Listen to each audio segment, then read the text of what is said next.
Good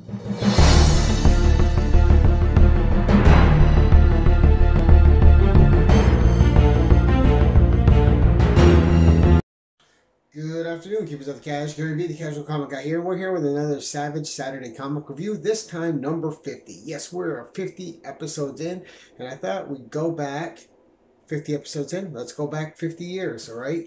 And we're going to Devil Wings over Shadowzar, published in 1971, 50 years ago today. A great book with great art by Barry Windsor Smith, a fun tale by Roy Thomas, and we're going to get into it. But take a look, excellent cover. But as usual, I will be posting pictures over here for you to see as we go along. Well, let's crack into this bad boy and get reviewing. And just an excellent issue. These early Coneans, especially with Barry Windsor Smith and Roy Thomas, and even Gil Kane that was illustrating the covers and filling in for issues here and there, just spectacular. But so when our story opens, we got Conan who's just entering the city of Shadowzar, and it's called Shadowzar the Wicked. And Conan's gonna kind of get a history in that. And this is the young years of Conan, fresh out of Venarium, just wandering, still a youth in the 17th, 18th year. So he's got not the experience of the older John Buscema Conan, who's seen too much and knows what's going on around him. This Conan is still a bit foolish sometimes, still a bit naive, and quick to anger. But he's also quick to learn. All right. So this issue has a few things in it that are also very important. So you had the first appearance of Fafnir as just a rogue in this, and the first appearance of Jenna, who would bother Conan for quite a few issues. And also in this issue, he lost his helmet. This is the last issue that helmet appears in, his horned helmet. So quite a few things happen in this issue and carried forward through the Conan mythos. So in the beginning, we got Conan who's just climbing over the walls, and he sees two thieves arguing over how to split their gold. They killed a goldsmith, took his stuff, and one of them's Fafnir, the other one's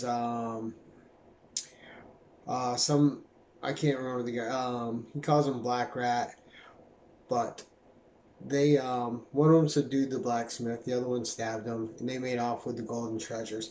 Conan drops in on both of them, drops them. The one rogue accidentally stabs Fafnir when he's going for Conan. Conan ducks him, and Fafnir's dead, and Conan's free to make off with the treasure.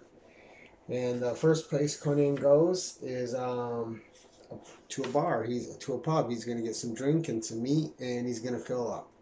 And that's when he meets Jenna. Jenna, who kind of recognizes seeing Conan paying with gold, that, you know, she might be able to get something out of this, right? So she introduces herself. She says, I'm a Sumerian, and, you know, he tells her he's a Sumerian, and off they go. So she thinks that Samaria was a mythological place, like Asgard, Vanaheim, or Atlantis. And she's making a small talk. She's neighboring this young Conan to her. He's still smitten by the wiles of a woman at his age and hasn't learned to be apprehensive yet. These two guys are wrestling, and while Conan's talking to Jenna, and Jenna's asking him what's in the purse. She knows it's gold. He tells her it's sweetmeats. The two guys that are wrestling knock it over, and this is when you see the anger of a young Conan who's instantly enraged, and he's ready for a fight. The one of the two guys wrestling with his buddy de-escalates the situation, but not before Jenna can convince Conan to get out of that bar with her. And once out of the bar, she takes him to someone she calls her uncle, who is not her uncle, but to break down his gold, smelt it, and turn it into something else so it's not traceable, because word's already going around Shadowzar that this blacksmith was murdered. Conan doesn't want to be implicated in that. He had nothing to do with the murder, but he does have the goods. So she convinces him to turn it into a giant gold heart, something that's easy to carry. Conan doesn't see the sense of it because he can't spend it in one solid form. But she does convince him it's easier to carry. He can break it down later, and off they go for a little romantic rendezvous. They're out in they're outside of Shadowzar, just in the outskirts, a little bit of desert, and this is where he loses his helmet. She takes it off. She says when he went to kiss her, bruised her head, and that makes him like a bull basically, and it does him no good. So she takes it off, and that's actually the last we'll see of that helmet. She says it makes him look like a yak, not a bull, a yak. And then she's teaching the young Cimmerian how to kiss. Says he was crushing her, so she teaches him how to kiss gently, passionately, and get into it. But their moment doesn't last long, as they're beset upon by this group of scarlet-robed individuals who quickly render young Conan senseless and knock him out and kidnap Jenna. Conan awakes. He still has the gold heart, but he can't figure out why they would take her. Perplexed, Conan goes back to her uncle to find out that it's not really her uncle. The guy is just besotted with her, and you know, he just played along with whatever Jenna said because he liked her company. And he was going to go rescue Jenna with Conan until he finds out that she was set upon by these red-robed cultists. And then he backs out. So this uncle blacksmith shows him the temple. It says it's where they worship, and once they have kidnapped the young woman, which happens like once a month, a young woman disappears from the streets. And once they kidnap her and she's gone, they say that temple they go, and her fate is sealed. Conan, of course, isn't accepting of this, and he sets off for the temple. Once there, he finds a scarlet-robed individual wandering by himself, and takes him out, knocks him out, and dons his ceremonial robes and enters the palace uncontested. He is stopped for a moment by this old man that's smoking something. They never really tell you what it is, but he can tell by Conan's eyes that he's not one of the acolytes. And but he has no interest in stopping Conan, and Conan just passes him by, doesn't choose to harm the old fella.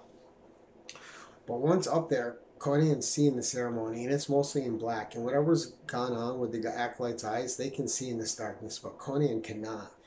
But there is light in this big open temple, which I'm sure I've shown you a picture of by now over there, right at the very top. And the priestess is doing the incantations for the sacrifice to the god, which is a giant bat god.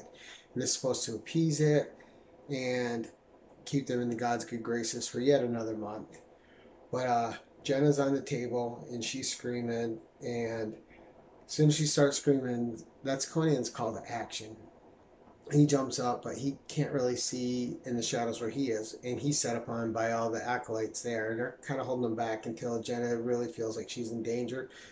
And then his Cimmerian red rage hits him, and there's no one holding him back. He beats back the acolytes just as the giant bat's descended and clasps her in its clawed hand and goes to take off. Conan grabs the priestess that was doing the incantation, right? Because he's going to take her along. That's his assurances in his mind. So he grabs her, jumps on the back of the bat as it's trying to take away, and off they are over the skies for a really cool sky fight. So this priestess, she's just enraged at Conan for intervening in the sacrifice. Gives him a hard shove and shoves him off the back of the bat, but she has her torch, and Conan's following with that, grabs the bat creature, swings around and throws the torch in the creature's mouth. And it's just a great sky fight. The creature's plummeting towards the sands below, and through this little green patch with palm trees, and it's got a mouthful of flames. The creature's dying in the air. Jenna's hanging on barely in its claw, and she's waiting to get close to the ground and jump off. And Conan and the beast and Jenna and the priestess all crash to the earth. the giant god is dead, the priestess is absolutely enraged that Conan, this savage, this barbarian, an ignorant savage is what she calls him, could slaughter her god and the god of her people.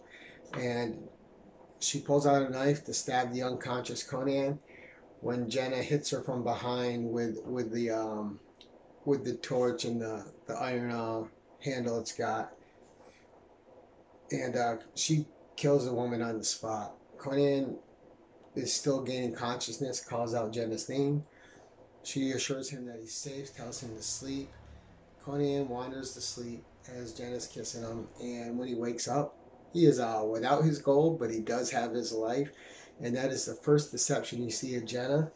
And Conan wakes up to just wander away from Shadowzar, saying he'll be back once there's more gold in his pocket to spend.